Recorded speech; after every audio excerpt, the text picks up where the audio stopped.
ये चैप्टर तृतीय पाठ व्यायाम सर्वदा पथ्य। व्यायाम हमेशा कल्याणकारी होता है। इस पाठ का परिचय है। 4 वेदों के अतिरिक्त आयुर्वेद को पंचम वेद भी माना गया। आयुर्वेद वेद का एक अंग हो गया। जीवन का पहला सुख स्वस्थ शरीर के अनुसार यह शास्त्र बहुत उपयोगी है। आयुर्वेद के प्रसिद्ध ग्रंथ सुश्रुत संहिता के चिकित्सा स्थान में वर्णित 24वें अध्याय से यह पाठ संकलित है। संकलित है मतलब लिया गया है। कहाँ से लिया गया है? तो सुश्रुत संहिता के चिकित्सा स्थान में वर्णित 24वें अध्याय से पाठ संकलित है। व्यायाम करने वाले व्यक्ति के पास रोग नहीं आता है। इस पाठ में आचार्य सुश्रुत ने व्यायाम की परिभाषा बताते हुए उससे होने वाले लाभों की चर्चा की है।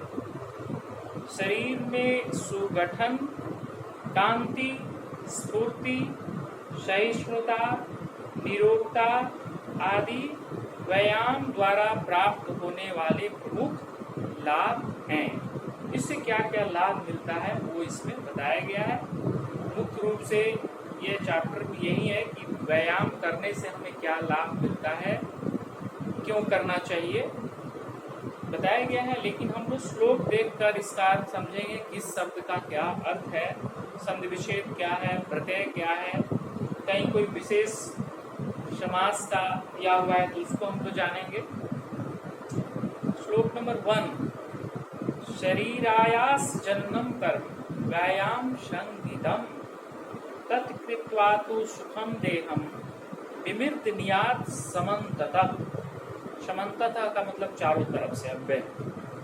इस श्लोक का अन्वय हुआ, अन्वय करना मतलब इस कर्ता कर्म क्रिया को अंत में करना। शरीर आयास जननम कर्म व्यायाम संगीतम भवति तत्कृत्वा तु सुखम देहम समन्ततः विमृतनीयात्। अन्वय हुआ। इस श्लोक का अर्थ हम लोग ऐसे लगाएंगे। शरीर आयास सति विच्छेद करते हैं तो शरीर आयास, शरीर आयास जननम जो दिया है इसका संधि विच्छेद हुआ शरीर जोड़ आयास जन्मम। मतलब शरीर के आयास जन्मम का मतलब हुआ श्रम के परिश्रम से संबंधित। आयास जननम का मतलब परिश्रम से संबंध रखने वाला, परिश्रम से उत्पन्न। तो शरीर के परिश्रम से उत्पन्न कर्म व्यायाम संगीतम माने व्यायाम कहा जाता है। संगीतम का मतलब कहा जाता है। पहला लाइन का स्पष्ट मीनिंग है शरीर के परिश्रम से संबंधित या उत्पन्न कर्म व्यायाम कहा जाता है। तत्कृत्वा उसको करके, उसको मैंने व्यायाम को करके, तू मैंने तो सुखम देहम सुखी शरीर को, देह मैंने शरीर, समन्ततः विमृतनीयात् मैंने चारों तरफ से। विमृतनीयात् का मतलब हुआ विधिलिंग है, मालिश करनी चाहिए, मालिश करनी चाहिए। लास्ट में क्रिया है विमृतनीयात् का मतलब मालिश करना, मैंने शरीर को ठीक तरह से उसको मलना, मालिश करना चाहिए। फिर से एक बार देखेंगे। शरीर के परिश्रम से संबंधित कर्म व्यायाम संगीतम माने व्यायाम, संगीतम का मतलब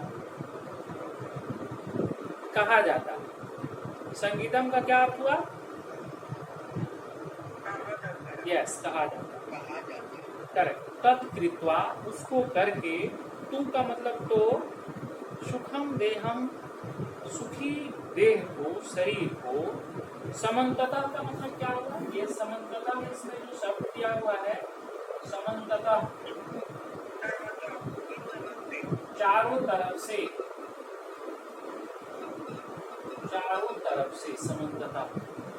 और एक क्रिया है, एक क्रिया है इसमें विमिर्द नियात, ये बिजली का क्रिया हुआ, जिसका आपको मालिश करनी चाहिए, इसी का आपको क्रिया। विमिर्द नियात का मतलब मालिश करनी चाहिए।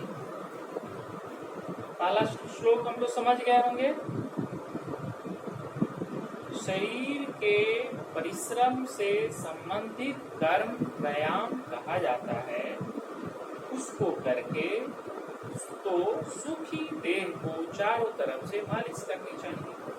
पहला श्लोक का ही मीनिंग हुआ।